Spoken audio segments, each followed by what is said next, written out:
Assalamualaikum warahmatullahi wabarakatuh. Salam sejahtera untuk kita semua. Perkenalkan kami dari kelompok 17 yang beranggotakan Muhammad Rakim Lana, Kanaya Silviana, dan Sita Isa. Pada kesempatan ini kami akan mempresentasikan hasil kajian kami dengan judul Implementasi Perbankan Syariah di Indonesia. Presentasi ini akan membahas bagaimana perbankan syariah diterapkan di Indonesia mulai dari prinsip dasarnya, landasan hukumnya, contoh kasus nyata di lapangan, hingga tantangan dan peluang yang dihadapi ke depan.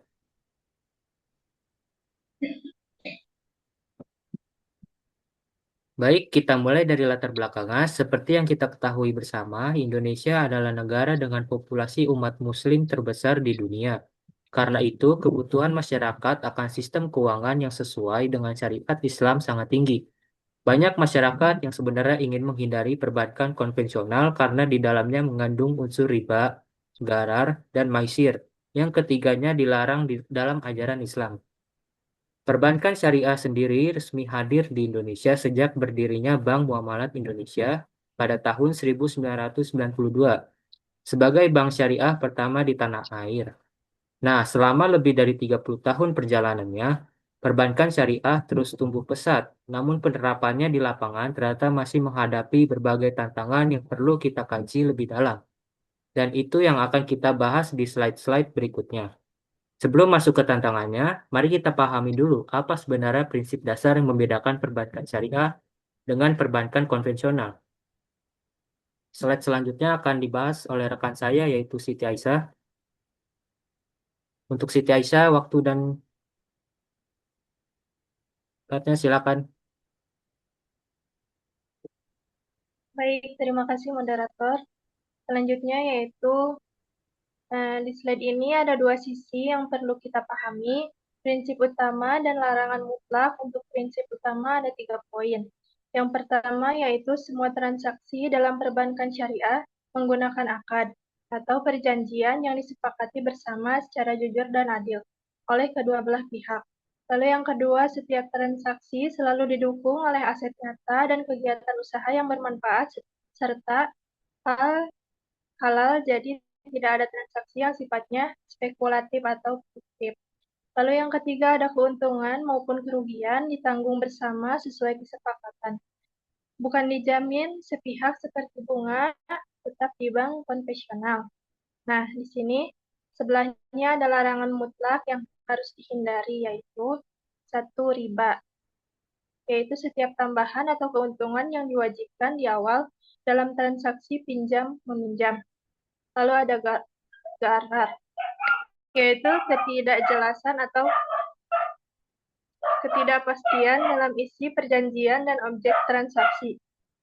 Lalu yang ketiga ada masyir, yaitu transaksi yang bergantung pada keberuntungan atau bersifat judi dan spekulasi.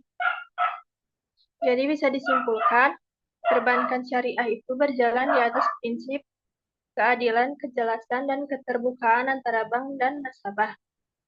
Lalu apa dasar hukum yang mengatur semua prinsip ini di Indonesia?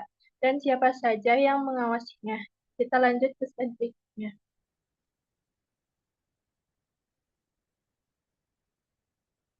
Perbankan syariah di Indonesia memiliki dasar hukum yang jelas, yaitu Undang-Undang Republik Indonesia Nomor 21 Tahun 2008 tentang Perbankan Syariah. Dari sisi pengawasan perbankan syariah, diawasi secara ketat oleh dua lembaga, Otoritas Jasa Keuangan atau OJK dan Dewan Pengawasan Syariah atau DPS yang ada di setiap bank yang bertugas memastikan operasional bank tetap sesuai syariat.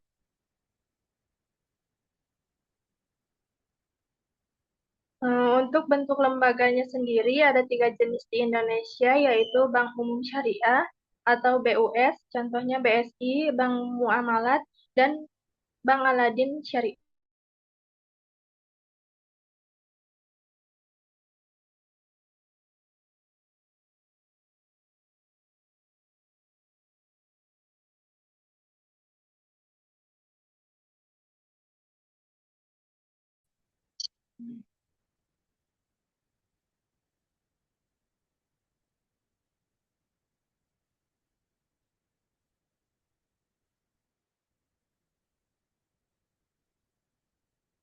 Ini keputus nggak? Nggak ada suaranya.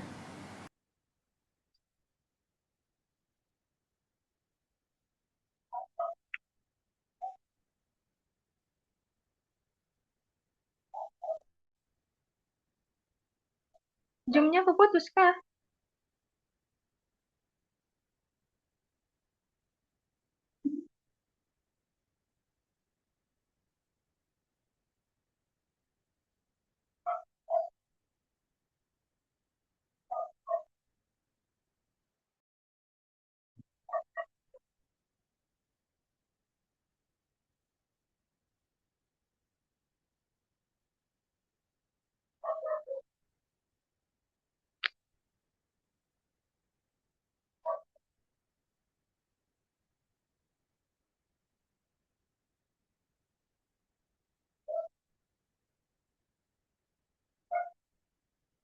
Oke, lanjut.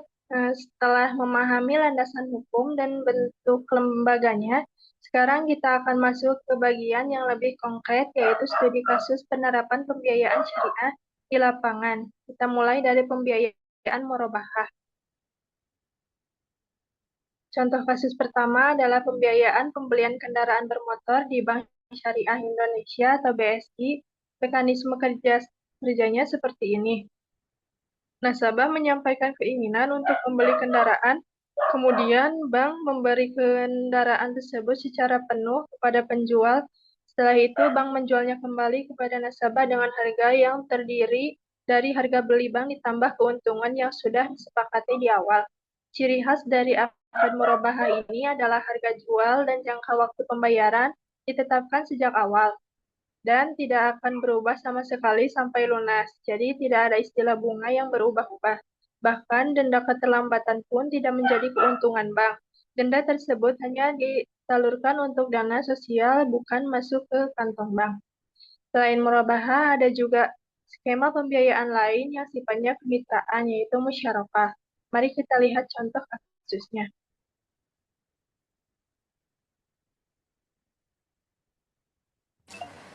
Contoh kasus kedua adalah pembiayaan modal kerja untuk pelaku UMKM di Bank BJB Syariah.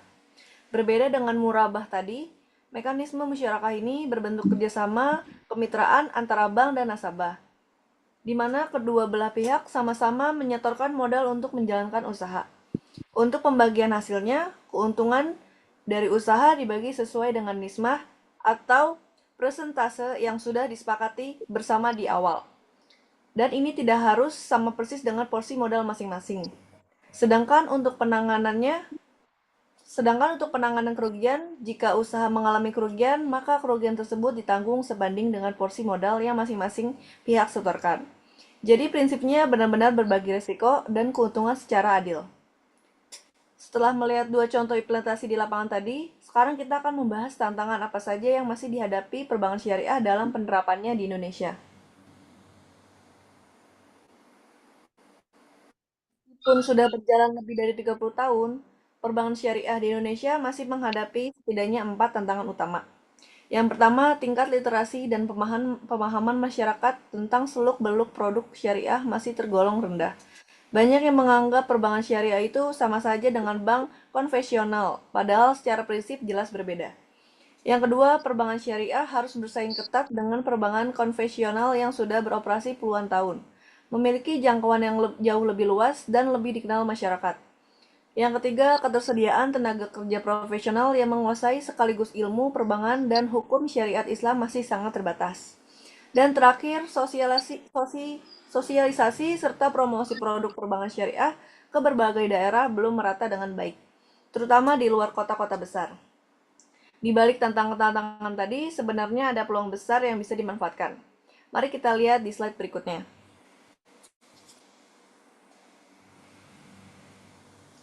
Ada 4 peluang utama yang bisa mendorong perkembangan perbankan syariah ke depan. Yang pertama, perbankan syariah mendapat dukungan penuh dan kebijakan khusus dari pemerintah serta OJK untuk memperkuat ekosistem keuangan syariah nasional. Yang kedua, minat masyarakat, terutama kalangan generasi muda dan milenial terhadap produk halal dan syariah mengalami peningkatan yang sangat signifikan belakangan ini. Yang ketiga, perbankan syariah memiliki peluang besar untuk berkembang pesat dengan beradaptasi pada layanan keuangan digital dan transaksi tanpa tunai, sesuai tren masyarakat saat ini. Dan yang keempat, Indonesia bisa memperluas kerja sama dengan pasar keuangan syariah global. Karena Indonesia memiliki posisi strategis sebagai negara dengan populasi muslim terbesar di Indonesia. Baik, sampai di sini kita sudah membahas mulai dari prinsip dasar, landasan hukum, studi kasus, tantangan hingga peluang. Sekarang kita masuk kesimpulan presentasi. Sebagai kesimpulan, dapat kami sampaikan bahwa perbankan syariah di Indonesia telah berjalan sesuai prinsip Islam dan telah menjadikan alternatif keuangan yang sehat bagi masyarakat. Secara umum, implementasinya sudah berjalan baik, namun masih membutuhkan perbaikan di beberapa aspek, yaitu edukasi, sumber daya manusia, dan regulasi. Oleh karena itu, dukungan dari pemerintah, industri, dan masyarakat sangat dibutuhkan agar perbankan syariah di Indonesia bisa semakin maju dan memberikan manfaat yang lebih luas bagi seluruh lapisan masyarakat.